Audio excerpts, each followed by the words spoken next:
ouais, c'est la culture là, ouais. Bon, là c'est le moment où tu vas apprendre grave des choses. Ah, mais t'inquiète même pas. Même t'es venu pour ça. Bah ouais, frère. T'es venu pour la culture. Ah ouais, mais t'es venu pour ça. Bah ouais, moi aussi. Bonjour à toutes et à tous, j'espère que vous allez bien et bienvenue dans cette nouvelle culture. Alors aujourd'hui on va parler des businessmen dans le rap. Donc la vidéo qui suit n'est pas une définition du rap en elle-même. C'est parti.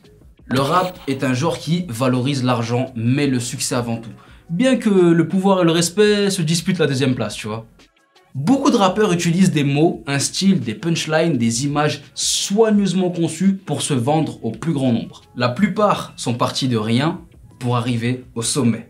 Travailler dur pour se vendre et vendre sa musique. Parce qu'au départ, on n'a que sa hargne et son talent pour réussir. C'est encore mieux qu'HEC ou Harvard. Alors qu'il s'agisse des lyrics ou d'une marque qui n'a rien à voir avec la musique, les rappeurs ont cette capacité à rester focus sur l'argent et leurs business sont généralement très profitables, en bénéf max. Dans leurs projets, les rappeurs ratissent large. Aujourd'hui, on va parler de ceux qui ont combiné parfaitement le rap et le business. Et aujourd'hui, on ouvre la liste avec celui qui a construit l'empire le plus riche du rap français. Eli Yaffa, alias Booba, alias B2O, alias B2OBA, alias Cop, alias La Piraterie n'est jamais finie, alias Pirate, alias DUC, alias Le Duc de Boulogne, alias... J'arrête. BFM a estimé sa fortune entre 40 et 60 millions dans un documentaire qui lui était consacré. Une estimation à laquelle Booba a répondu en story, c'est le estimé. Merci BFM, maintenant c'est les impôts qui me attendaient. Quoi qu'il en soit, et même si on n'aura probablement pas sa fortune exacte, il reste quand même le parfait exemple d'une success story. Il est autant rappeur comme d'affaires et sa fortune est le résultat autant de sa musique que de son esprit entrepreneurial. Premièrement, impossible de ne pas parler de sa marque Uncut qui a été lancée en 2004. Dès sa sortie, Uncut était un immense succès. Et même jusqu'à il y a 2 ans, l'une des premières marques streetwear made in France. En 2019, en froid avec ses associés, il annonce la fin d'Uncut. Mais en même temps, le lancement de sa marque Disconnected, sa nouvelle marque plutôt. La piraterie n'est jamais finie. Cette punchline culte de Booba est aussi devenue une marque de vêtements. Toujours dans le turfu, comme il dit, on ne l'arrête pas. On vient de voir qu'il y a quelques semaines sur son site que le paiement en crypto-monnaie est accepté. Et en plus de ça, Booba a aussi sa radio OKLM, 3 labels qu'il gère depuis Miami, une marque de whisky, une marque de parfum. Et rajoutons à tout ça d'autres investissements fructueux comme le FC Miami dont il est l'un des sponsors et d'autres investissements pas trop publics. Et il n'est pas le seul. Comme Booba, Cynic, Mokobe ou Seth Gecko ont dépassé la quarantaine. Et le rap n'est plus leur seule source de revenus. Quand tu arrives à un certain âge dans la musique, tu es obligé de penser à ton avenir.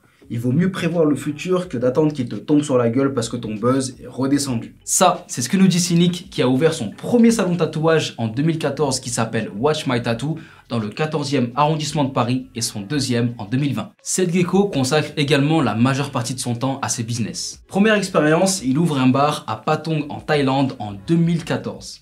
Le bar est rapidement devenu culte jusqu'à avoir sa place dans le routard. Mais un jour, Seth Gex en a eu marre et a voulu changer de rythme de vie. Il décide donc de retourner progressivement en région parisienne sans perdre le sens des affaires. À son retour en France, il lance 3 sociétés à Pontoise. L'année dernière, il inaugurait le Barlou Burger dans le prolongement de la rue où se trouve déjà son tattoo shop et son restaurant thaïlandais, le Petit Phuket. Et la liste des rappeurs français entrepreneurs est longue. Nino, Sadek, Lacrim ont ouvert leur barbershop. Fianso est propriétaire d'une équipe de e-sport. Youssoufa, propriétaire d'un restaurant de hot dog. Mokobe, propriétaire de la chaîne de restauration Taco Check. Et ça veut tout simplement dire que si eux, ils sont arrivés en partant de rien, toi aussi tu peux le faire. Donc si tu as un projet en tête, ne cesse d'exceller et fonce. Et on peut pas parler de rap et de business sans parler des rappeurs américains qui ont été les premiers à se diversifier. Aux States, Jay-Z, le premier rappeur à devenir milliardaire, personnifie la réussite entre le rap et le business. Jay-Z qui disait « I'm not a businessman, I'm a businessman. I'm not a businessman, I'm a businessman. » T'as compris quoi, je suis pas un homme d'affaires, je suis une affaire, mec.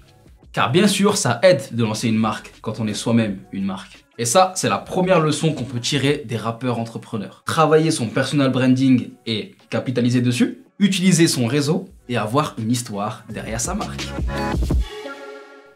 Vidéo terminée, j'espère que t'as aimé, ça t'a plu. N'hésite pas à t'abonner, c'est gratuit, hein, c'est pas un abonnement payant, on va pas te soutirer de l'argent tous les mois, t'as compris, on va pas t'arnaquer. Si t'as pas aimé, bah abonne-toi quand même, histoire de... Maintenant que t'es là, tant qu'à faire, c'est gratuit, t'as rien à perdre, t'as tout à gagner, tu vois. Quand t'as tout à gagner dans la vie, il faut saisir l'opportunité. Là, je t'offre un truc, saisis-le. Et lâche un like.